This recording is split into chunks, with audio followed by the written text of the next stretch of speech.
फिर अचानक इस कदर कैसे बुखार? मैं फौरन उनकी तीमारदारी में लग गया। वो बस एक ही बात बुड़बुड़ा रही थी, अरे कर दिया मुझ पर कुछ उसने। उनकी बात मुझे समझ नहीं आई, जाने वो किससे मुखातिब थी, पर उनको बुखार बहुत तेज था। मैं ठंडे पानी की पट्टियां उन पर रख रहा था, उन्हें कुछ होश नहीं था। बड़ी मुश्किल से जब उनका बुखार कम हुआ तो वो वनूदगी में चली गई, और इतने में अब्बा भी उठ गए थे। वो बेबस नजरों से मेरी तरफ सिर्फ देख रहे थे, क्योंकि वो कुछ कर नहीं सकते थे, न मेरी मदद को आ सकते थे। आज नाश्ता मैं बाहर से ले आया और अब्बा को भी दवाई मैंने खुद खिलाई, और वो दवाई के बाद फिर से आराम करने लगे, जबकि अम्मा के लिए डॉक्टर को फ़ोन करके बुलाया था चेकअप करने के लिए। खुद भी नाश्ता करके मैं फारिग हुआ तो मुझे फ़ोन आया जो तहमीना ने किया था। उससे बात की तो मेरे हवास उधर से भी उड़ गए। तहमीना की बात सुनकर उसका कहना था कि उसके घर वाले कहीं और शादी कर रहे हैं उसकी, जल्द अज जल्द उसको रिश्ता भेजूं ताकि हमारी शादी हो सके। अब उसकी बात सुनकर मेरी परेशानी में इजाफा हो गया था कि अब क्या करूं। यहाँ अम्मा को तेज बुखार था, उनसे बात भी नहीं कर सकता था, और यहाँ ये परेशान हालात। इस सब में मुझसे तो अपने निकाह वाली बात भी भूल गई थी। अम्मा की बीमारी का कुछ समझ नहीं आ रहा था कि अचानक उनको तेज बुखार कैसे हो गया। मैं परेशान सोचों में घिरा था जब डॉक्टर भी आ गया। उसने अम्मा का चेकअप किया और मौसमी बुखार कहा। मैंने उनसे तशवीश का इजहार किया कि इतना तेज बुखार, वो भी अचानक, मौसमी कैसे हो सकता है। पर उन्होंने मुतमईन करके मुझे दवाई लिख कर दी। मैं डॉक्टर के जाते ही अम्मा के लिए दवाई ले आया और उनको खिला दी ताकि कुछ तबीयत उनकी संभल जाए। अब सारी जिम्मेदारी मेरे सर पर आ गई थी। अब्बा को भी संभाल रहा था और अम्मा को भी। कई दिनों तक ऐसा चलता रहा। अम्मा को ज्यादा होश नहीं होता था, वो आराम करती थी हर वक्त। पर इसमें हैरान कुन बात यह थी कि अब्बा की तबीयत बेहतर होने लगी थी। अब उनके ठीक होने के चांसेस पूरे थे। मैं ये देखकर खुश हो गया। मैं उनका खुद ही ख्याल रखता था, दवाई वगैरह देता था। मुझे अचानक उनकी डॉक्टर की बात याद आई जिसमें उसने सख्त ताकीद की थी कि मैं खुद अब्बा को दवाई दिया करूं, वो इससे बेहतर हो जाएंगे। और मुझे उनकी ये बात सच लग रही थी, इसलिए आहिस्ता आहिस्ता अम्मा भी ठीक होने लगी और वो भी अब्बा की तबीयत में बेहतरी देख रही थी। एक रात में अब्बा की दवाई उनको देने जा रहा था दूध के साथ, जब अम्मा मेरे पास आई और मुझसे कहा कि तुम सो जाओ, मैं तुम्हारे अब्बा को दवाई दे दूंगी। उनकी बात सुनकर मैंने मना करना चाहा, पर उन्होंने मुझे कहा कि तुम थक गए होगे काम कर करके, इसीलिए जाओ और सो जाओ, बहस मत करो। पर मैंने मना कर दिया कि कोई बात नहीं, मैं कर लूंगा, बस अब्बा को दूध ही तो देना है। मेरी बात से उनके चेहरे पर तारीकी छा गई। जब सुबह हुई तो देखा कि अम्मा आप बिल्कुल ठीक है, तो मैं गया और अपनी बात करने का उनसे सोचा। अम्मा ने अचंभे से मुझे अपने पास देखा और पूछा, क्या हुआ है? मैंने कहा, कुछ नहीं, बात करनी है। तो अम्मा ने कहा, करो। मैंने कहा कि मुझे मालूम है कि आपने मेरा निकाह कर दिया था, पर उस निकाह में मेरी दिली रजामंदी शामिल नहीं थी, और ना मैं राजी था कि एक ज़बरदस्ती रिश्ता जोड़ा है आपने। तो अब मैं ख़त्म करना चाहता हूँ, क्योंकि मैं उससे शादी नहीं कर सकता और मैं किसी और से करना चाहता हूँ शादी। फिर मैंने आहिस्ता आहिस्ता सारी बात उनको बताई कि कैसे हुआ ये सब। इसी दरमियान मुझे लड़की से मोहब्बत हो गई। मुझे समझ नहीं आ रहा था मैं क्या करूँ। बहुत दिनों से मैं आपसे बात करना चाह रहा था इस पर, लेकिन आप भी बीमार हो गई थी। अब मैंने आपसे बात इसलिए की है ताकि मेरी शादी उस तहमीना से जल्द अज जल्द करवा दें। आप उनके घर जाएं, मेरी बात करें।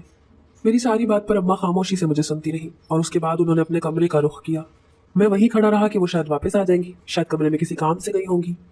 पर काफ़ी वक्त गुजर गया और वो नहीं आई, और मेरा इंतज़ार रह गया।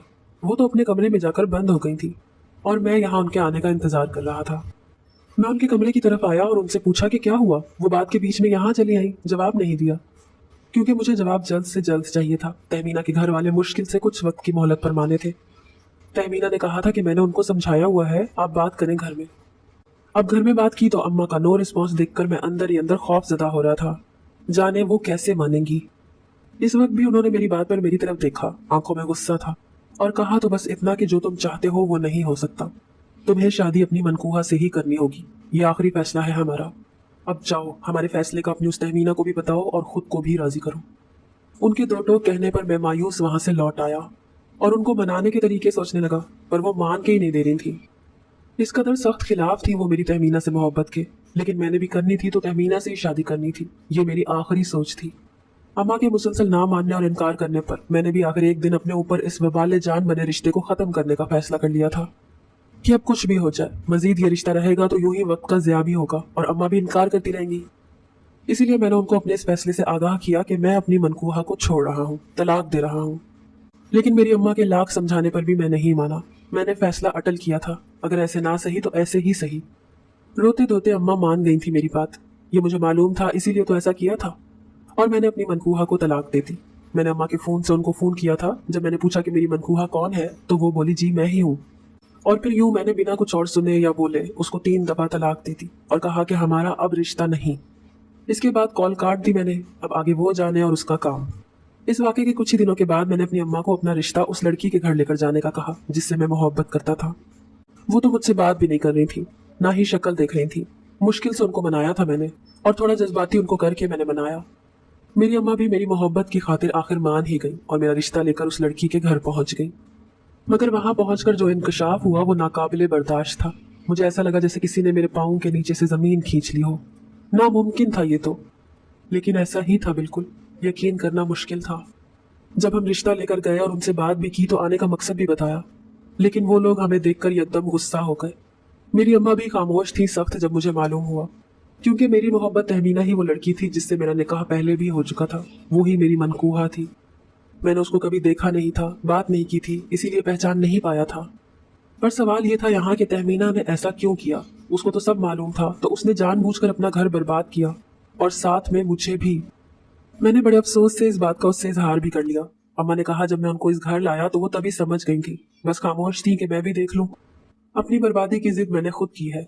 जब तहमीना बोली कि मैं शुरू से जानती थी कि मेरा निकाह तुमसे हुआ है, पर मेरी दोस्तों ने मुझे फोर्स किया कि तुम्हें आजमाऊं कि तुम किस तरह के लड़के हो, अच्छे भी हो या नहीं। इसीलिए तुम्हें मैंने फेसबुक पर रिक्वेस्ट भेजी और बात को बढ़ाया ताकि तुम्हें जान सकूं। फिर तुम्हें मुझसे मोहब्बत हो गई, मुझे भी हो गई थी। इसके बाद जो कुछ हुआ सब सही था। मैंने अपना नाम भी तुम्हें गलत बताया था, पर काफी बार सोचा कि तुम्हें बता दूं कि ये मैं ही हूँ, तुम्हारी मनकूहा। पर मेरी दोस्तों ने जिद की कि तुम्हें आजमाऊं, देखूं तुम कितने सच्चे हो। इसीलिए तुमसे झूठ बोला कि मेरे माँ बाप किसी और से मेरी शादी कर रहे हैं। बस देखना ये था कि तुम क्या करते हो, बस देखना ये था कि तुम क्या करते हो ये सुनकर। सच्ची मोहब्बत है भी तुम्हारी या नहीं, और तुम्हारी मोहब्बत सच्ची ही थी। पर मैंने सोचा था कि उस दिन तुम्हें सारी सच्चाई से आगाह कर दूंगी, पर इसकी नौबत ही नहीं आई और तुमने मुझे तलाक दे दी, जिसकी उम्मीद मुझे तुमसे हरगिज नहीं थी। सब खत्म कर दिया तुमने। उस वक्त अगर मेरी इल्तिजा सुन लेते तो आज हालात कुछ और होते। मुझे भी अफसोस रहेगा कि मैं भी बेवकूफ़ थी, दोस्तों की बातों में जो आ गई थी। उसकी बात से मैं सुन पड़ गया था, बोलने को कुछ था नहीं कि क्या कहूँ। अपने ही हाथों से खुद को बर्बाद कर बैठा था। जब वो बोली तुमसे मेरा निकाह आंटी के फायदे के लिए था, इसीलिए मैंने किया था, पर अब मुझे तुमसे सच्ची मोहब्बत हो गई थी। उसकी बात पर मैं चौंक गया कि मेरी अम्मा का क्या फायदा, जब उसने कहा कि अब सारी बात तुम्हें बताना ही पड़ेगी।